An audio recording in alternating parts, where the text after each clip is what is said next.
Hello, hello, my friends. AmyR here with Prairie Paper and Ink. Welcome back to my face and my card making space. Today's video is part of a video hop. Picket Fence Studios and Altenew have teamed up for a collaboration, and there are many hoppers and there's giveaways, all the things. I will have all that info in the description box below the video. So I combined some Picket Fence goodies with some Altenew goodies. Splatter, of course. Cute little critters. I did some alcohol marker coloring using some of Altenew's alcohol markers, which I have done a couple videos on so far. Very much like them. I will link to those in the end screen if you want to check them out if you missed them. And, oh, also, as always, everything I used will be listed and linked in the description box below the video. My links are affiliate links. That just means that if you click on one of my links and end up placing an order, I do get a little kickback from that at no extra cost to you. It is what helps pay the bills, keeps my heaters going, enables me to keep bringing out content. That's it for the housekeeping. Let's get into making the card. So I've got my Stampwheel 2.0 and some smooth white cardstock.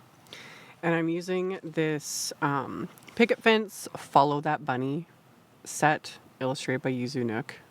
It's just super cute. I did a video a couple weeks ago, somewhat recently, using from the same release as this, using the set with the piggies. And I'm glad y'all enjoyed it. And yeah, I've been getting a lot of requests to kind of go back to the critter cards I used to do a lot of and getting there, you know, putting those along with the large florals I love to do. So I picked, there's these little like shaped balloon images in this set. Love them. So I stamped them multiple times and I just rotated the cardstock because this is just an A2 piece of cardstock, 4 1/4 by 5 1/2. So it was just faster to rotate the cardstock versus trying to line things up and rotate the actual stamp wheel, but you can do that with this. And I'm stamping the images in a alcohol marker friendly ink. So I'd stamped those little balloon images multiple times, and then I'm stamping a couple bunnies from the set with that same ink. And then once these are all stamped, I am going to color all of these in with Altenew's alcohol markers. And yeah, like I said, I will link to the videos I've done so far using them. If you've missed them, my honest thoughts on these markers, I really like them. They color nicely. I genuinely like that they have, they come in sets of 12 for the most part. They've got other sets. I kind of just ignore those. All the lettered sets, like, because they're set A, B, C, D, all the way up to, I think the newest one is set N, and I use that set. The set I'm using right now is set D, and that's this set of 4 browns. So the other thing I like is the other sets of 12, and then it's 3 sets of 4 colors, just like how they have their fresh dye inks. You know, there's a light, a medium dark, and a dark. These are the same, and they're the same, technically, colors. So as I'm getting more and more into using like Altenew's products and understanding how everything works and the color lines and all that, I'm like, oh, I'm here for it. Even if I didn't have all their fresh dye inks, which are just another fave, I do like the convenience of having just marker, shades thought out for me. I'm great at, I can pull my own colors. I can find colors that go together and shades and lightness and all that stuff. I have no problem with that. I've been doing this for decades. But when it's already thought out for me, that's a win. I like that a lot. So I stuck with that. For all of this coloring, I stuck with just those specific blends. So for the bunnies, I used the Espresso Mocha, Rocky Shore, and Sand Dunes. And I personally go darkest to lightest with my coloring. It's a convenience thing. It's just faster. So I made my bunnies brown. And then their ears were the like rose quartz and puffy heart shades. And then for the carrots, the carrot balloons, like seriously, this is where I switched to set N. That's the Cottage Garden set. And I'm using the like melted butterscotch, amber blaze, golden honeycomb, peachy glow, all 4 colors for these. And again, darkest to lightest, super simple. Just working my way around, filling all of these in. And then I'll use the greens from that set to do the little base of each of these carrot balloons. I can't get over it. I think they're just so cute. I never would have thought of something like this, like carrot balloons. Come on. So colored all of these in with the greens. And then for the bunny shaped balloons, I used the pink shades from the Cottage Garden set. So that's Raspberry Sunset, Blush Rose, Dusty Pink, Strawberry. And then I used the aqua shades from the Rock Garden set, which is Emerald Lagoon, Volcano Lake, and Mountain Mist. So same thing, darkest to lightest. Two of the balloons I did in the kind of aqua green, like teal shades, really. Two of the balloons in that, and then the bows on the other ones. And then I alternated and did two of the balloons in the more pinky sort of rose sort of shades, and then the bows. So that way I kind of got all the colors. Plus they all just looked nice together. I was that the whole color inspiration for this card came from the two sets of markers I grabbed. So I was like, this just works. Again, when things are already kind of done in terms of like blends or just color combos, I'm like, I'll just go with it. Saves me time and effort. I'm here for that. I like it. So after I was done coloring everything in, I used the little bullet end of these markers and just added little dots just for a little extra texture. I don't always do this. It always just depends on my mood. And for these, I was like, they'll look cute with little dots. Why not? So I added dots just using the same markers. I could have used the brush end because I've done that before too. It really doesn't matter. But that is another reason why I like these Altenew markers a lot. Because yeah, you got the nice brush end on one, and on the other end, it's the fine tip kind of bullet nib. Love it. So after I did all that, I got my little Jelly Roll white pen, added little highlights, more little dots. It just gives texture. Not, as always, for me personally, not thinking of any sort of light source. I just throw them on wherever I think it's going to work. I don't even really think about it anymore. So just added all the little dots and highlights, and it just brings everything to life.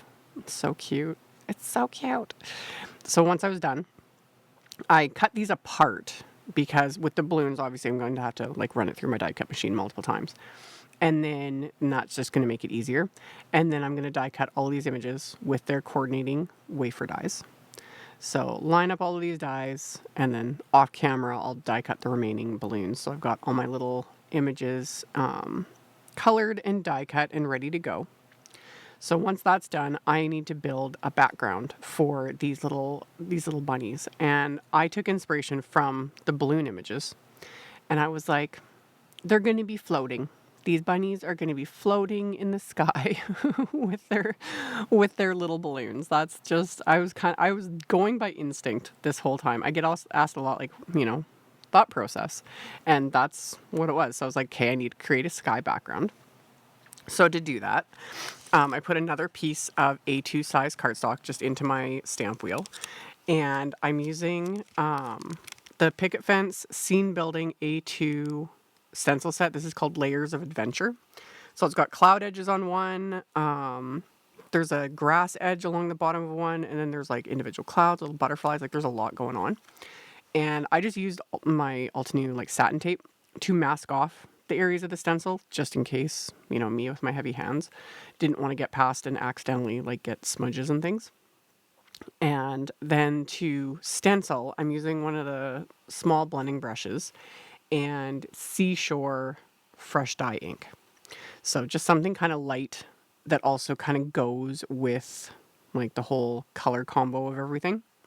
So I'm also using the satin tape to hold these stencils in place because they're just slightly wider than this card panel, which A2, so 4¼ by 5½ inches. And I have one of my alignment guides in my Stampwheel 2.0. I put this in here a while ago, for a specific project, and then I just left it in here. I like it.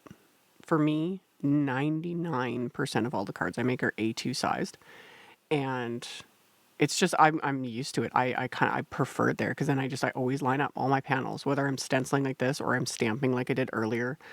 When I'm stamping the insides of my cards, which I'll do in a bit, I just line them up with the alignment guide. It just works. I like it. So I worked my way top to bottom on this panel, blending the ink over the edges of these stencils, just, you know, alternating these 3 stencils so you get that different look to create this little cloudy sky background. And then once I get to the bottom, I get a little more creative to move the stencils around just to kind of get things to fit and just finish it off, because you don't want it to be just stark white. It doesn't look right, you know? And then off camera, I ended up actually taking the blending brush and just very lightly going along just the very, very bottom of this panel of cardstock, again, just to remove any little bit of just that stark white, because the rest of a card front doesn't have any of that. So there I've got my little background, and of course we're going to add splatter. That's what we do. So I'm going to use the Picket Fence's Paper Splatter Watercolor in Liquid White Snowflake, one of my absolute go-tos because it's shimmery. So I put the background into my splat box, and then I put the Liquid White Snowflake Paper Splatter Watercolor onto my palette, got my little fan brush, and added with this, I went heavy-handed, like lots of splatter. And I will tilt this in the light at the end of the video so you can just see that shimmer. That's another reason why I love it. It's very subtle depending on what I'm splattering over. You know, a background like this, it's a lot more subtle. But then, yeah, when the light catches it, it's like, ooh, pretty. So I added that, and then I'm also going to add just a hint of black splatter, not a ton, just a little bit. So this is the Altenew's Carbon Black gouache that I love. And you can't tell on camera because it is solid black, this stuff, but I barely put any on my palette. I water it down. It always looks like there's like as if I'm wasting tons of it. I'm not. I'm really not. And besides, this tube is enormous. I used to say when I first got it, like when I bought it, I didn't pay attention that it's a 50 mil tube. Most tubes of gouache are like 15 mils. So I laughed when I got it, and I was like, oh my gosh, this is like 3 lifetimes worth of splatter. You guys, I think I just took that as a challenge, and I'm sure I'm going to use up this entire tube within the next couple years or something, because you guys know I splatter everything. Go big or go home. So anywho, I did a light amount of the black, just a bit, and then set aside that background. And while it was drying, I die cut my cardstock using the Picket Fence Happy Easter word die. I die cut the under layers from white cardstock that I'm adhering together. And then the top layer I die cut from Altenew's, was that Lagoon cardstock? I showed it on screen. Yes, Lagoon cardstock, because that went with the colors that I colored with the markers. So adhere those together with the top layer being that Lagoon color. And then I'm going to adhere this to the background, again with craft tacky glue. So it's stacked up a bit to build a bit of dimension, but not a whole lot of bulk. And then once I've got this adhered into place, I'm going to adhere my little characters and their little balloons with foam squares to also just kind of pop them up. And yeah, make them look like they're floating. Seriously. They're just ridiculously cute. So, pop some foam squares into place. Got my little bunny in place, and then I just tucked those little balloons as if they're holding them. It was really simple. So popped all of these into place, and then the second bunny, I made him look like he was floating away, like holding, fistfuls of these balloons, but he could also be laying down. I thought about just having him lay along the top of the word happy. That would look really cute too, but no, they got into the balloons and they're floating away. They're having an adventure. So I popped him into place, and then gave him an extra little balloon. And then those extra ones that I had, I'm going to adhere along the bottom because I was not going to let those go to waste after I spent all the time, coloring and die cutting them. So I got those ones adhered with the foam squares, and then the remaining balloons I'm going to pop in just along the bottom as if like there's more bunnies coming to join them. They're just off screen. So adhered these into place with craft tacky glue. And then I'll flip this card front over and just trim off those bits hanging off the edge there with my scissors. So flip that over, trim those off, and then for the inside of my card, it's going to be a top folding A2 white note card, so 5.5 by 4.25 inches. And line that up in my stamp wheel, and then I'm going to stamp one of the sentiments from that Follow That Bunny set. I'm going to stamp that with just the same black ink. And then I just grabbed a stamping block. I could have used the lid of the stamp wheel to do all the next little bits of stamping, but it's also for me just have it to use my little acrylic blocks. So I inked up the image I used this little bunny I just think he's so cute peeking over his shoulder. And I'm stamping that with the same ink I did the blending with. So this is the Fresh Seashore Fresh Dye ink. So stamp that, and then I stamp just one of the little balloons, and that just finishes off the inside of the card. So got those stamped on the inside. Then I adhered the card front to the card base with my craft tacky glue. And then as my final embellishment, a little extra bling, I'm using the Altenew Rhodonite.